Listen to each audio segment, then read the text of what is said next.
Most companies think they're secure because they patch their systems. That's wrong.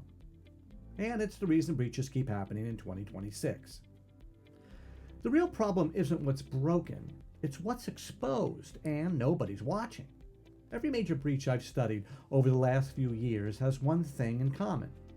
The attackers didn't break in, they walked straight through something that was already exposed. APIs, subdomains, forgotten services, third-party integrations, stuff no one owns anymore, or so they say. Security teams are still operating on an outdated model.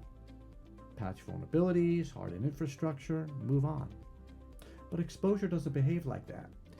Exposure drifts. It changes quietly. When somebody spins up a service, adds a DNS record, deploys a new tool, or integrates a vendor that security never sees. Here's what this looks like in the real world.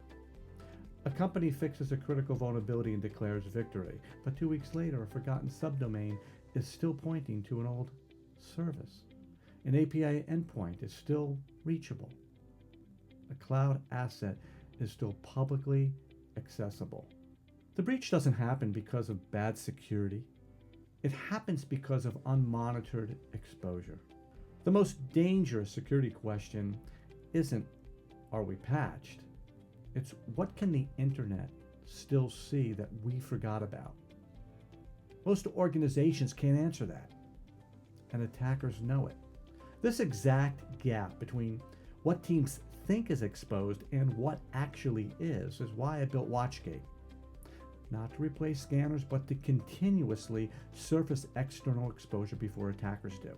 Because the exposure window is where damage accumulates. If you're responsible for security, ask yourself one question today. What's exposed right now that no one is watching?